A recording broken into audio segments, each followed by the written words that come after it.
নমস্কাৰ। এই মুহূৰ্তত জনাইছে এক গুৰুত্বপূৰ্ণ খবৰ। এজন শিক্ষকৰ বাবে এক শোকাকুল পৰিৱেশত বিৰাজ কৰিছে এখন বিদ্যালয়। যোৱাকালি গৈছিলে 15 আগষ্ট আৰু 15 আগষ্টৰ দিনাই সন্ধিয়া এক শোকাকুল পৰিৱেশ দেখিবলৈ পোৱা গৈছে। হঠাতে এক ভয়ংকৰ পথ দুৰ্ঘটনাত মৃত্যু হ'বলগীয়া হ'ল শিক্ষকগৰাকীৰ।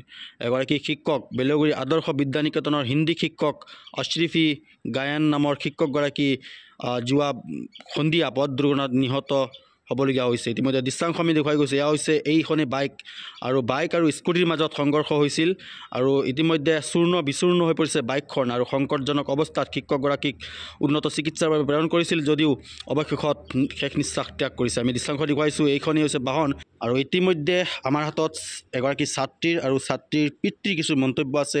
সেই মন্তব্য আমি শুনাবলৈ যত্ন কৰিম। বহুত দুখ লাগিছে। সকলো আচৰিত হৈ গ'ল। এনেকৈ ভবা নাছিলোঁ ছাৰ এনেকৈ হ'ব। তো বহুত ভাল আছিলে। ৰ'দ বৰষুণ বতাহতো স্কুলত আহি গ'ল আমাৰ শিক্ষা দিবলৈ আৰু বহুত মটিভেট কৰিছিলে আমাক ভালদৰে পঢ়িবৰ কাৰণে। বহুত মিছ কৰিম ছাৰক। তুমি কোন ক্লাছত? ক্লাছ 10ত। ক্লাছ 10। তোমাৰ কি ছাবজেক্টত পঢ়াইছিল? হিন্দী। সকলোৰে হিন্দী পঢ়ায়। সকলোৱে হিন্দী পঢ়াইছিল। কালি এক্সিডেণ্ট হৈছে না আজি? কালি ৰাতি 7টা বজাতমান হৈছিলে। ঘৰলৈ যোৱা সময়ত এইটো ভালদৰে নাজানো। গ্ৰুপত মেছেজ আহিছে 11টা বজাতমান খবৰটো পাইছোঁ।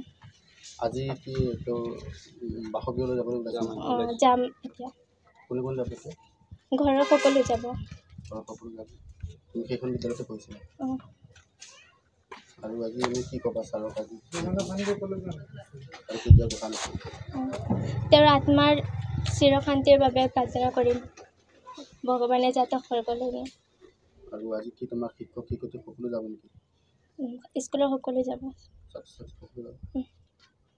আজি ৰাতিপুৱা মই খবৰটো পাইছোঁ মোৰ ছোৱালীজনী হঠাৎ হুকুকাই কান্দিছে। তো মই সুধিছোঁ কি হ'ল। তো হঠাৎ ক'লে যে আমাৰ ছাৰ আজি এনেকুৱা চিৰবিদায় ল'লে। বহুত ভাল আছিলে হিন্দী শিক্ষক আৰু সদায় আহি কিনে কয় তেখেতে ৰ'দ বৰষুণ নেওচি স্কুললৈ সদায় পাঠদান দিবলৈ আহে। বহুত বেমাৰ হ'লেও তেখেত আহি যায়। এনেকুৱা এজন ভাল শিক্ষক আমাৰ মাজৰ পৰা নাই। গতিকে অতিকৈ দুখজনক কথা আৰু আমি সকলো ওলাইছোঁ এতিয়া তেখেতক চাবলৈ। আমি গৈ আছোঁ, শুনিছোঁ নগাঁৱৰ পৰা আনি আছে বোলে পোষ্টমৰ্টেম কৰাই। আমি এতিয়া সকলো ৰেডি হৈ আছোঁ, আমি যাম। তো ছোৱালীজনীয়ে একদম ৰাতিপুৱাৰ পৰা ভাত খুৱাই এৰি দিছে। এনেকুৱা মৰম আৰু বহুত ভাল শিক্ষক আছিল শুনিছোঁ। কি কৰিম এতিয়া? সদায় আমি সকলোৱে প্ৰাৰ্থনা কৰোঁ যে ভালকৈ গাড়ী চলায়। আৰু তেখেতক শুনিছোঁ তেখেতে সদায় স্কুলত আহি কিনে একেটা কথাও কৈছে যে হেলমেট চলাই গাড়ী চলাব লাগে আৰু তেখেতে হেলমেট পৰিধান কৰি আহে সদায়। তেনেকুৱা এজন সচেতন ব্যক্তি হৈ বা কেয়াৰ লোৱা বা সকলো ছাত্ৰক তেখেতে এইটো অৱগত কৰা যে বিনা হেলমেটে চলিব নালাগে, সদায় ৰাস্তাৰ সোঁফালে যাবা, শিক্ষা দিয়ে। কিন্তু এনেকুৱা এটা হৈ গ'ল, আমি ভবাই নাছিলোঁ। ভগৱানে যাতে তেখেতক আত্মা সদায় তেখেতক স্বৰ্গলৈ যাতে নিয়ে, আমি সকলোৱে এইটো প্ৰাৰ্থনা কৰোঁ।